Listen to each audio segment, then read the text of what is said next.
What is up, guys? Welcome to Garage 23, and today we're doing a quick brake pad job on our 2019 Nissan Armada with an Ironman 4 suspension lift. And it just so happens that the 2025 Nissan Armada just came out today, so let's get into it. All right, so to do this job, you're gonna need an impact would be nice, but you can also use a breaker bar or something.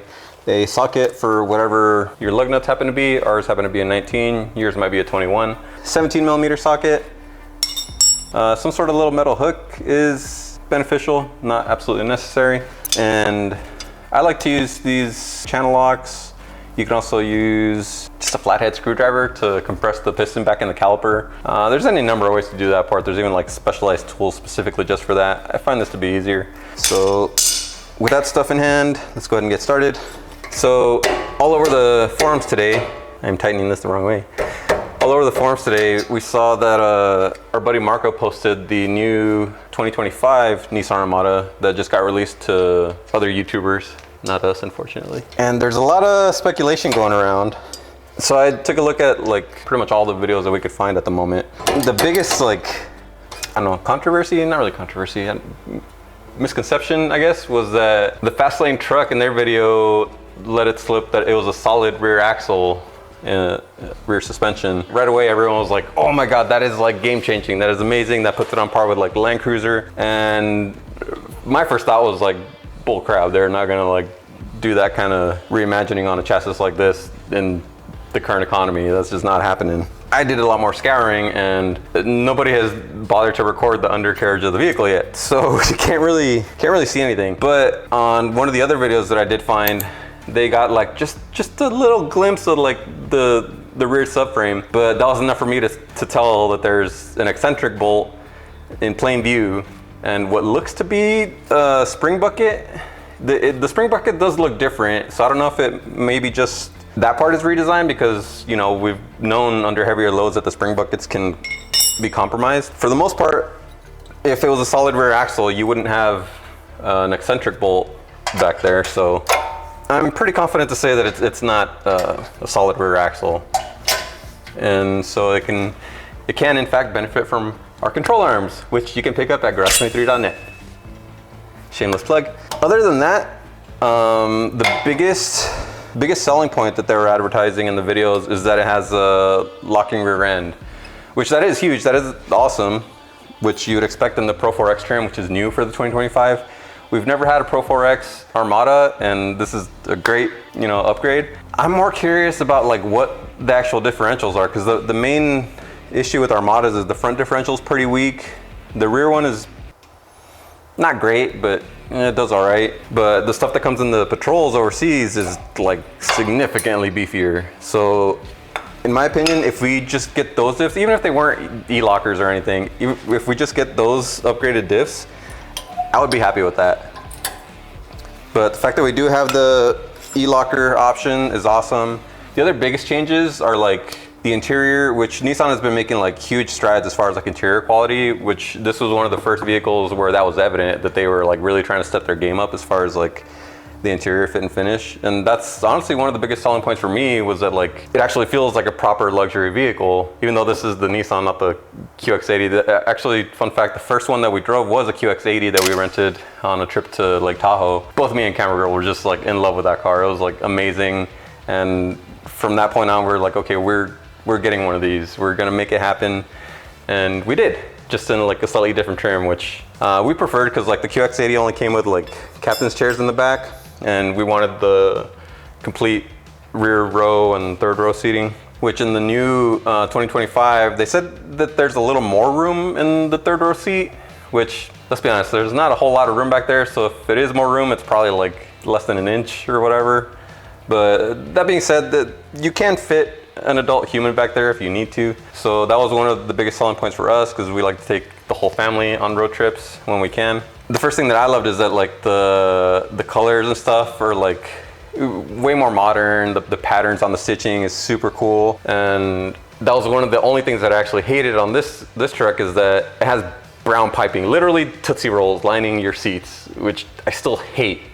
But there's not a whole lot you can do about that other than reupholstering the whole damn truck, which is just not in the cards. So the color of the LEDs kind of bothered me, but that wasn't as big of a deal. That being said, on the new one, you have like way more interior comforts. Like the higher trims, like the Platinum Reserve and the Pro-4x, have like a complete dual screen setup in the front dash instead of like gauges. That's super awesome and super modern. It has like infrared temperature sensors for each passenger, and it'll adjust the AC based on like how hot you personally are. So you'll never get your kid yelling from the back seat like, I'm hot, and you have the AC full blast up front, and theoretically it'll take care of like those kind of issues. So that's pretty neat. And especially for like what they're asking for brand new on these trucks, you kind of need to provide that kind of like interior quality, right? Because especially in the terms of like the Infinities, they're like in the $80,000 range. So Nissan really needed to step their game up as far as the interior. Now we are ready for our new brake pads, which are not here, and I probably should have had ready. All right, for our pads, we chose to go with some Akebono Performance ceramic pads because I have Akebono calipers on most of my other cars and they're great, so I decided to try the pads out.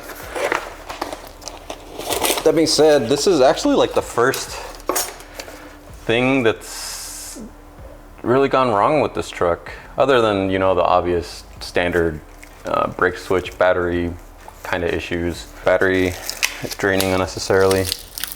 But yeah, we've had this truck for more like 5 years now. No, yeah, 4 years. It's a 2019, but we got it in 2020.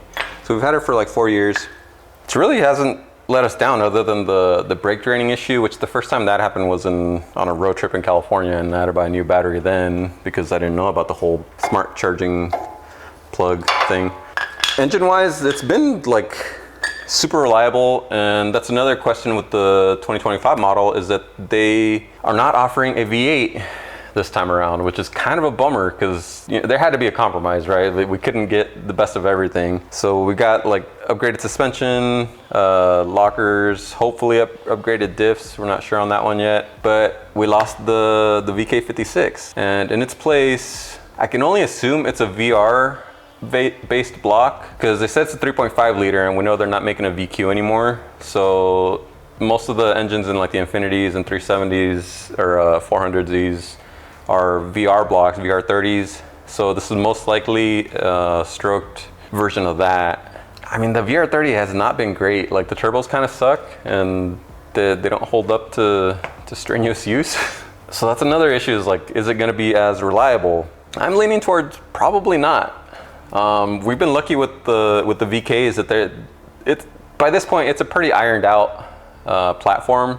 The VK's been in production since like 2003, since, you know, the Armada came out in 03 for 04 model year as the Pathfinder Armada, and since then the VK has been getting even better and better. The VR, I don't know, just judging from like some of our friends' shops that deal with like Infinities and, yeah, mostly Infinities, the VR platform is not looking too good.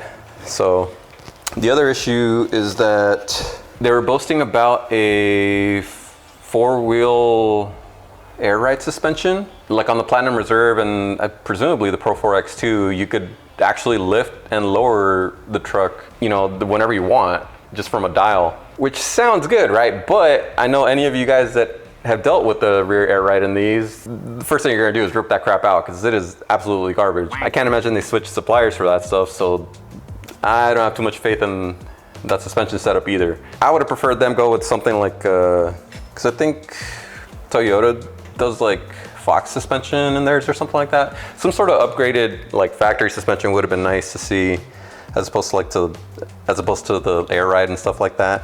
I think that was standard. We're gonna have to wait and see if that's like optional to get with the new one or not, but I would probably prefer to opt out of that one, honestly. Yeah, so these pads come with new clips and everything. So you pop these guys out of here. Pop your new guys in there.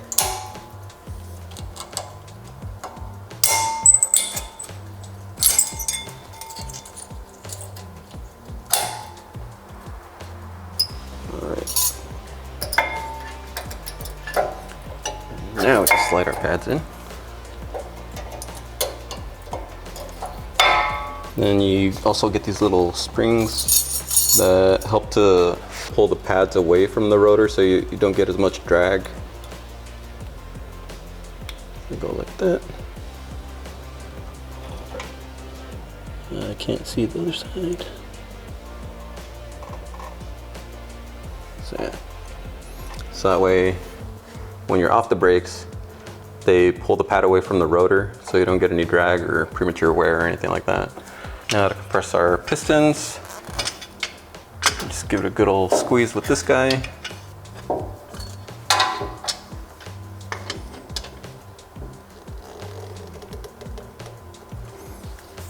Could try to get both of them with the old pads.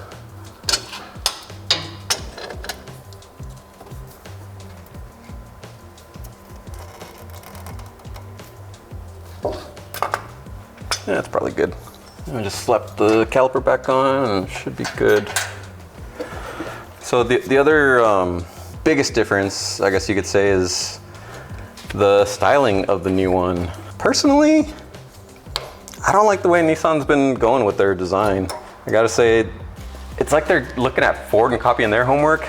And I don't know about you guys, but Nissan, we're not looking to a Japanese manufacturer to buy a Ford F-150. We're looking at Japanese manufacturers to give us something different than the domestic market vehicles. So in my opinion, it reminds me a lot of like a Ford Explorer or Expedition or something. That kind of tracks in line with like the Titan, because the newest generation Titan, the first time I saw the newest facelift, I was like, it's a Ford F-150.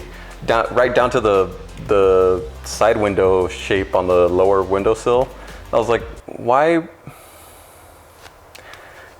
I don't know, man. I'm just saying, I would have preferred them to stick with some other like design inspiration, because like that was the main reason I didn't want one of the newer Titans, and I just ended up getting an older one.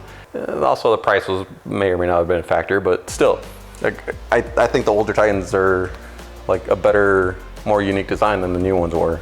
And like even down to the taillights, like it just straight up looks like the previous version Expedition or something, which we're not fans of. I mean, I don't know, maybe it does help sales and people like that it looks like a domestic market vehicle, which I mean, honestly, it kind of is. They're made in like, what, Tennessee or something? So I guess they're not too out of line with that, but still, like, I prefer them to differentiate themselves a little more. And I cannot get these bolts back in. There we go. So yeah, then we just tighten up these 17 millimeters. And yeah, let us know what your guys' thoughts are on the new 2025 Armada. Do you plan on picking one up? Did it sway your decision if you're in the market for that category? Because I gotta say, I'm not convinced yet. We gotta wait and see if those diffs are actually upgraded, because if it's not and all you're really getting is an e-locker, I don't think it's worth all the extra money. That and the upgraded interior, which, I mean, from this model up, you had a great interior to begin with, so in my opinion, probably not worth it. But yeah, it's gonna be it for this video. Thanks for watching, and let us know your thoughts in the comments, and see you guys next time.